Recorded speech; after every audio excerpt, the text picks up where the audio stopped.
This is Friday, May the 2nd. I'm here in North Alabama, which is as far away from the Gulf as you can get. I'm on the Tennessee border, and we're having nice warm spring weather now. We're supposed to get some rain this afternoon. Last week there was a good bit of rain. So rain's always good. You know that April showers brings May flowers stuff. So I'm glad to be with you, and I'll be looking for questions at the end when I get done what I've got to demo for you today. As usual, I hope that I can make this all last no more than 30 minutes, so we'll see. Okay, so I'll give everybody a few more minutes to get in, and as you're looking at what's behind me, on that block was the one I had in the center last month. It's a feathered star with a Lemoyne star in the middle, and I used some of the spring fabrics from the spring kit, and a few of the fabrics are my fabrics. That was difficult to do. It had a lot of Y seams. I hadn't planned it really well that it would be easy to assemble, and I also used the lovely floral print for the background, which to my eye now is pretty busy. So I don't think I'm going to use that one. So what am I going to do with that?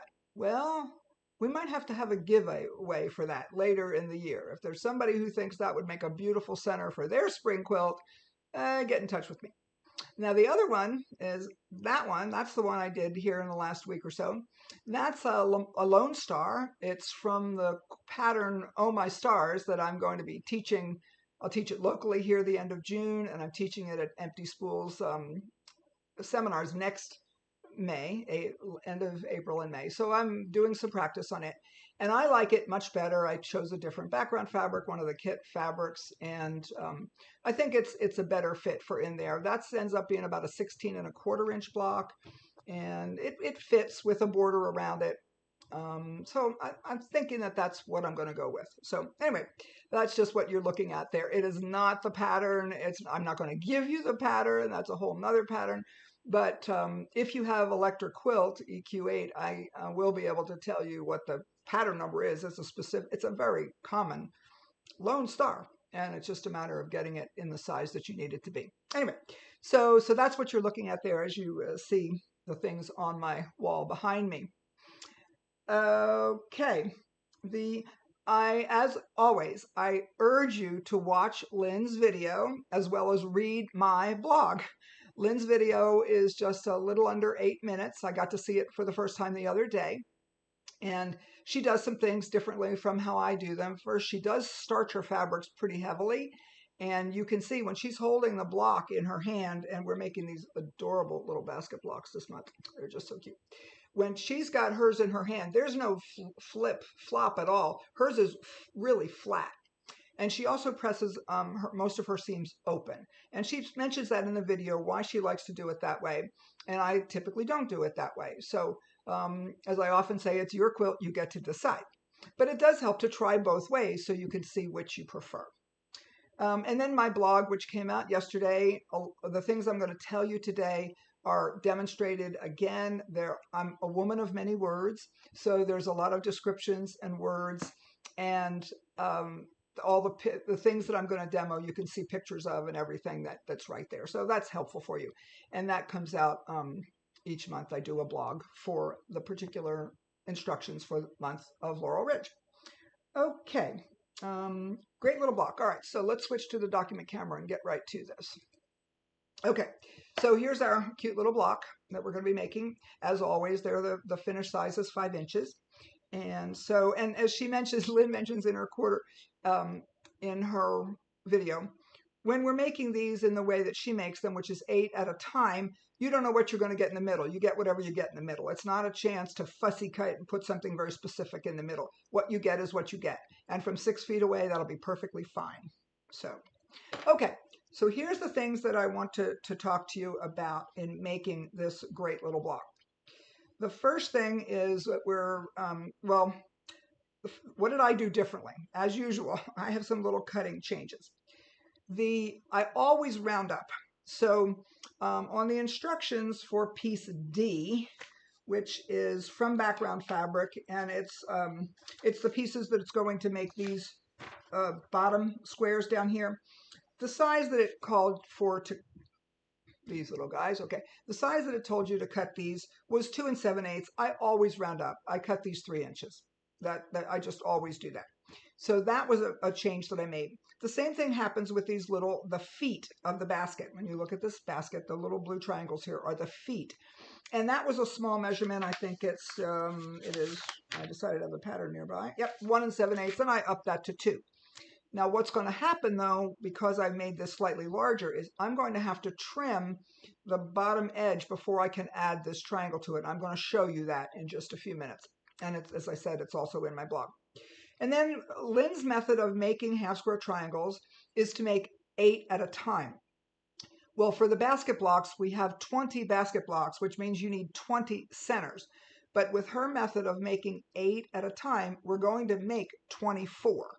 So not to worry when you get done and you say, wait a minute, why do I have 1, 2, 3, 4 of these left over? They are, in fact, leftovers based on Lynn's method of making this quilt, of making half square triangles. She likes to make 8 at a time. And I have found I like that too. So yes, I have some leftovers and maybe we'll find a place for them to go later. Someone wrote on the forum this morning, she misunderstood the pattern instructions. Lynn's instructions say to cut 3 8-inch squares of this fabric and 3 8-inch squares of this fabric. And the person thought it said to cut 3 strips of width of fabric that are 8 inches. And no, that is not right. It is 3 8-inch squares in order to make the half square triangles that are the center. These, the blue, and in my case, the floral. See, that's going to be a pretty center on that one. Just by dumb luck, that's where it went. So anyway, just be aware of that. Now, the next thing that I did first, every month I keep all the leftover extra pieces, the parts of strips and the squares that weren't used in whatever the particular block was. I keep them in a Ziploc bag with all the rest of my yardage. So when the pattern instructions came out for this month, I didn't automatically just cut all the strips the size that the pattern said. I went ahead and pulled out my leftovers, and then I looked to see what do I have that's left over that I could cut these rectangles from. What do I have that's left over that I could cut these squares? And again, that size that I cut, that square is 3 inches instead of cutting a strip. So I was able to cut quite a few of the pieces that I needed from my leftovers without having to cut all of the yardage strips that it called for in the pattern. Yes, that takes a few extra minutes. It takes a little more time to do that. And then you have to go back and say, well, do I really need to cut as many strips as it said? You won't need to cut as many. And you may have to cut one strip and then see how much you need and then cut another strip if you do. But it's just, I don't want to get to the end of the quilt and have a whole bunch of leftover stuff. If I can be utilizing these leftover pieces of the different fabrics in the blocks we're working on this month before I cut fresh yardage, that's what I choose to do. So I mentioned that in the blog, and that's why I'm just bringing that to your attention now. So, okay, now, when we're working with small pieces like this, as we are, seam allowance is always important and size is always important. I often talk about in piecing classes, there are 3 things we can do wrong in the piecing process: the cutting, the sewing, and or the pressing. And so the first thing is to cut the pieces accurately, and I'm sure that you're working on that. The second thing is when you sew the pieces together is to make sure they're correct.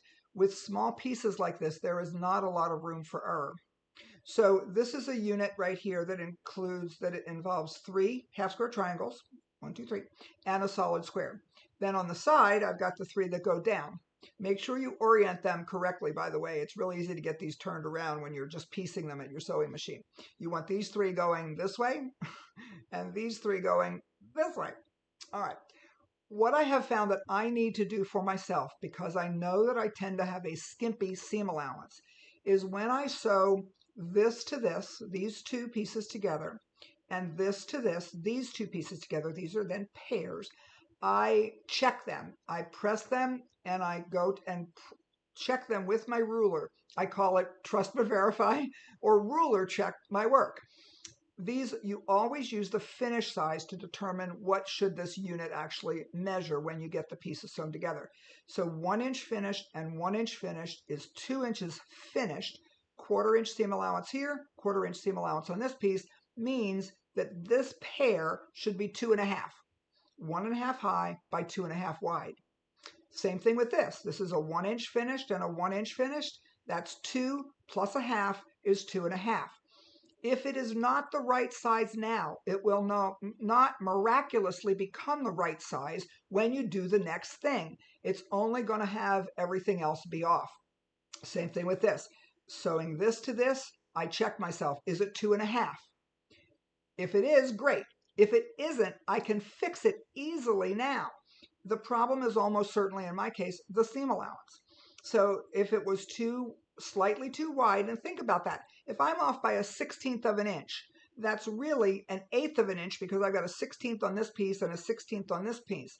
When I've got these 3 seams sewn together, 1, 2, 3, if I'm off by an 1/8, that is 3/8 of an inch too long. It's simply not going to fit. So I have learned for myself that I am much better off. I will waste less time if I check myself as I go instead of sewing the entire thing together and then hoping it was right, only to find out that it wasn't and having to take the entire block apart and start over again. So that's what I have found that it makes most sense for me to do, is check myself. So I've got this little size here. This was a 3 of these half square triangles. They go onto the left of your center of half square triangle. And then you've got a top piece, same thing that goes on there. Well, you know what I do? Of course, when I get this done, I check myself here too. When these are sewn together, this should be 3 inches finished, 1 inch finished, plus a half is 4.5. When this little center unit is made, I check it and make sure that it is 4.5, including seam allowance. Okay. Now you've got the cute little feet, the rectangles with the feet. And as I was making these, I had all of these pieces cut for all 20 baskets. And I'm doing other projects at the same time. These make great leader enders as I'm working on these. I can, as long as I have these all stacked up and laid out ready to go, a leader ender is just where I'm sewing at the beginning of a seam and then way down the end at the end of a seam. And I'm just kind of sewing things as I go. The only trick with the feet is that you make sure that they are in reverse mirror image, because we need one on the left and one on the right, and they go in opposite directions, and you could easily get them both going in the same way, and then you'd have half for some other quilt and half for these. You'd be taking them apart. Okay, so once you've got the pieces on in the middle, all right, you got your little feet on there. Okay, your unit looks like this, and the only thing left to do is put the bottom triangle that'll square up the block on here. Now, as I mentioned, because I overcut these blue triangles and made them larger, the space between this intersection, and I know it might be hard, oh, that's pretty easy to see actually. I thought it might be hard to see on camera. That intersection to this outside edge is at least 3/8 of an inch, and we want it to be 1/4. We want this to exactly hit here when we sew the triangle on, that it fits just exactly right. So I have to trim that. And what I do to trim it is I take a good quality ruler, this is Quilter Select, and I use the 1/4 inch in from the ruler. Let me see if I can show you that in my finger. That 1/4 inch line that's right in, that intersects with the center line, I align that where that 1/4 line is exactly, we call it crossing the X. I'm crossing the X right there, exactly now that I'm going to be 1/4 of an inch away from that inner point where the left foot and the right foot met the basket. And also to keep myself straight, I use the straight line through the middle, right there, to help to make sure that I'm keeping it all aligned correctly. Let me pull you back up there, and there we go, there's where that is. And here's the line over here. You know, it's so much easier to do when you're not on camera. Okay, there we go. All right, so I have this, it makes me go straight, and you can clearly see that I have a good 1/8 of an inch excess here. I simply hold onto this really nice and snug, use my rotary cutter, and trim that up clean. Once I have done that, it looks like this. And double check yourself. Don't put the edge of the ruler on that line. Oh my, that would be a terrible thing, because then you get to start the whole block over again. You would have chopped off way too much. You want to be 1/4 of an inch from the outside edge, to that intersection, that point right there. If you find it easier to look at this side and put the ruler on this side, you may check that. You may find that easier to do. One side will be easier for you than the other. That's the one to use. Okay, so now I've got that trimmed. I got rid of the dog ears, and it's got me exactly where I want it to be. And now I can put this triangle, which remember also is slightly larger. And I eyeball the center, but you could fold it in half and find the exact middle. And I want to sew from this side. When I run this through the machine, I want to sew from this side for a couple of reasons. One, I want to see that X. I want to actually cross that X. And I had a pencil here, but I bet you I left it in the other spot. But if you wanted to, and it was helpful for you, you could, again, using a ruler and a little pencil line, just a light pencil line, draw with a mechanical pencil, fine little line, give yourself that X so you know exactly where to cross there. You're going to sew this seam from here to here, and then when you get it all done, you open it up, and it is a great finished little block. It just has to be trimmed. So what we're after, again, is that white triangle is going to intersect exactly right there where you want it to be. And on my block that's finished, I hope I grabbed one that was really good. And yep, I've got one there that's good. So when you're ready to trim, I am really enjoying having a 5.5-inch ruler. I made the first 3 months worth or 2.5 months of these blocks without a 5.5-inch ruler. And I have plenty of rulers, and yes, I can make them work. But I have just found that I really, really like having the 5.5 to help me square it up. I know I'm going to have to trim down here because this white triangle is larger than it called for. If I had cut it exactly the size it called for, which was 2 7/8, and then I did everything else perfectly, it should fit just perfectly, and you just have a little dog ear to cut off on either side. But I just like being able to check my midpoint, keep this line in here, and make sure that I've got it all around, and then I trim it off to make sure trim to the exact size, 5.5 inches. The other thing I wanted to mention, and I got ahead of myself, is another tool that Lynn mentions this month is the block lock rulers. And I was fairly late to getting to the block lock rulers, but they are really helpful. They just have one flaw, perhaps, and that's the cost. For a lot of people, especially on a ruler you won't use very often. But this is a half square triangle block lock ruler. It's up to 6.5 inches, so it's one I can use for any size half square triangle that is smaller than 6.5, which is most anyone that I'm ever going to do. And Lynn talks about it. She shows how to use it here. It's a matter of pressing as you're making these half square triangles. Of course, I would have cut these in half and pressed toward the darker side, which is the blue fabric here. And then she shows you that it's got a little ridge on the back, which is what makes this sucker so expensive. But you can put that right in there, and it really, you set the seam so you've got it right where you want it to be, and you can trim the sides off to make sure that it's the size that it needs. And so yes, I do use this quite a bit for these half square triangles. You could even use them for the little bitty ones as well, which is perfectly fine. This, as I said, will cut any half square triangle that is no larger than 6.5 with seam allowance included. So I did just want to mention that while I've got you here with your rapt attention. So let me see if anything else I wanted to show you on this point. Yep, okay, we can switch back to the laptop webcam now. All right, so I only have these last 3 remaining to do, and I had kept those out so that I could have these to demonstrate for you. So later today, these will finish, and all 20 of mine will be completely done. And okay, so let me go look and see if there are any questions. Alrighty. Okay, let's start back here at the beginning. All right. Hi from South Carolina, San Antonio. Melanie, I would love to come in San Antonio. If you've got a shop or a guild that's interested, get in touch with me. I come to Texas every chance I get. So I'll be there, of course, in Houston this fall. Galena, Ohio. All right. I went to college in Ohio. Good morning from California, Pennsylvania, Northern California. I'm going back to Sacramento in the fall. I'm going to be at Lynn's retreat, her final retreat. And I want to mention that to you here in a minute too when I come back and stop looking at these. Connecticut. Oh, Christine from UK. Hello there, Christine.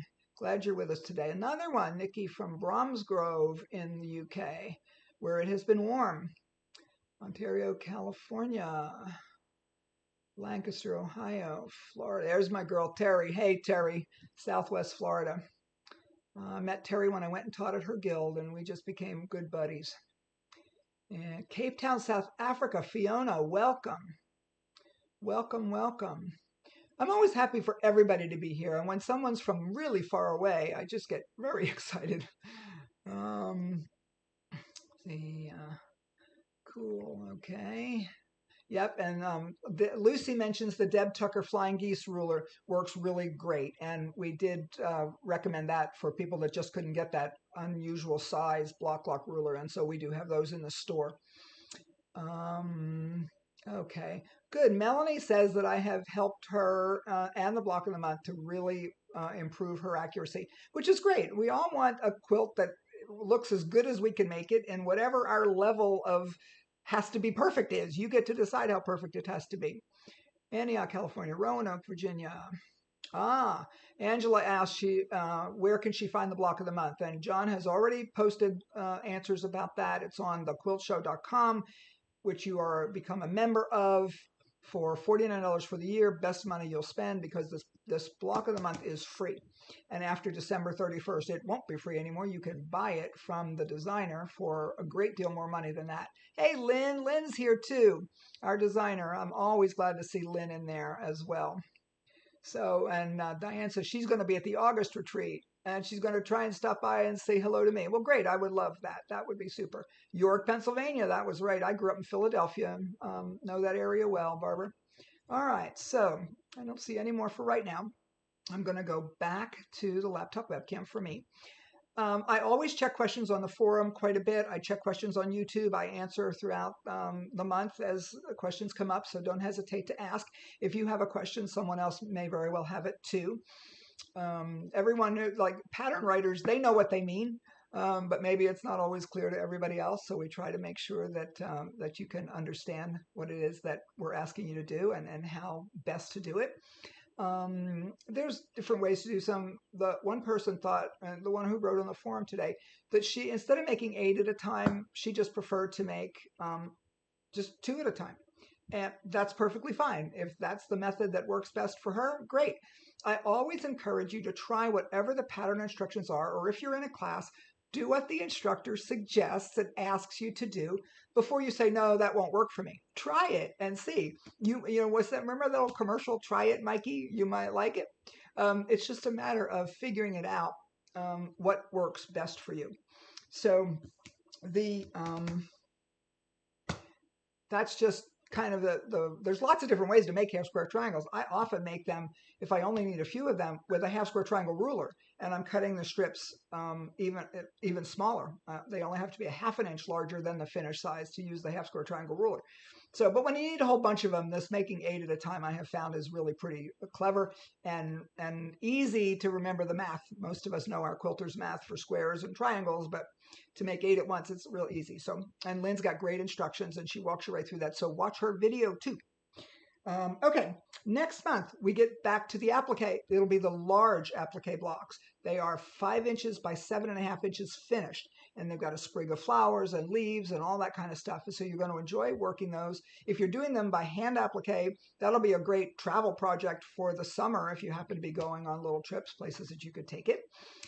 If you're doing machine applique, of course, you'll have your method of doing that. So I'm not doing any applique for next month. So I've got a month to show you what I'm doing, a little something different that I'm working on, so that it's just some completely different.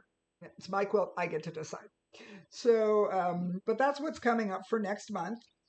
The live scheduled for next month for the June live will be Friday, May 30th, because if we wait till the end the next week in June, it's the 7th or so of June, and at that point it's well, the first is my birthday, so yeah, I guess it would be the 7th. And so it's just I want to get to you before um, you have done something that maybe you shouldn't have done. Although the appliques, by now you pretty much know what you're working on. So that's what's coming. And then the month after that, we get back and work on some more of the star with a 4-patch, what we did in month 1, but different fabric arrangements for those of you using the kit. So that's coming up in July, more piece blocks. And that's it. So I wanted to mention about Lynn's retreat when she's doing 4 retreats this year, and she just wrapped up the first one. And her blog came out daily, and she showed show and tell of from all the students. And there's about 35 people that come to each one of these retreats, so it's a pretty good sized crowd.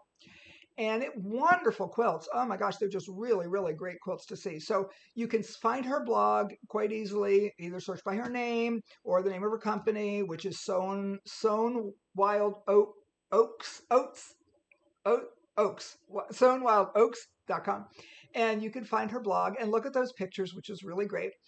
When I found out about that, and she had asked me back in January, I guess, if it would be okay for me to mention it to you, we arranged for me to join in at the last one of the year, which will be the first week in November. So I will be at the last one, and I'm very much looking forward to that. I hope the bears will be asleep by then, because I want to walk every day like I normally do. And they say you have to wear bear bells out there in the mountains to be sure the bears know you're there. So, but that's coming up, and that we were very pleased with the response to that. That retreat filled up within just a couple of days. So for Phil, and she had a pretty good number started. So anyway, so take a look at her blog as well if you haven't, that you can find and see the pictures of the kind of the quilts. If you like traditional quilts, you'll see some really great ones there to find that.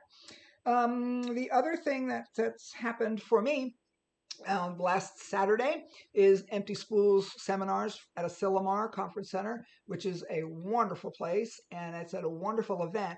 Opened last week on April the 26th. And so this is for the 26th brochure. And here it is. And you can find all of this online, emptyspoolseminars.com. The quilt that I'm teaching there is Oh My Stars, and my large one, which you've seen before, it had been on the wall behind me. This is one block of it. And this is the size star, by the way, that I made in the center there. This is the exact same star. But this is just a small sample that I can take with me. The other quilt is 97 inches square. It's heavily quilted. It's very heavy, so I don't take it with me.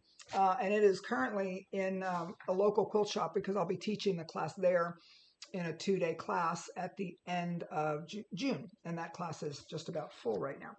But the Empty Spool seminars, my blog that I wrote April 27th last week, tells you why you should be there, what this quilt will teach you, what the experience of going to Empty Spools is about. This will be the 41st year next year. We just had the 40th year. I just can't rave about it enough. If you're fortunate enough to live on that side of the country where you could drive, it's just a wonderful experience. I've got friends coming from here. I've had students from all over. I've had students from Hawaii and Pennsylvania, Massachusetts, Ohio. They have to rent sewing machines. If you're flying in, you're probably not bringing your super electronic sewing machine that hope that it doesn't get put under the plane and get tossed around like baggage. So you can rent a sewing machine through Empty Spools, and it's all on their website and all the things. So I do encourage you to look. They opened last Saturday, and by Monday, my class was half full.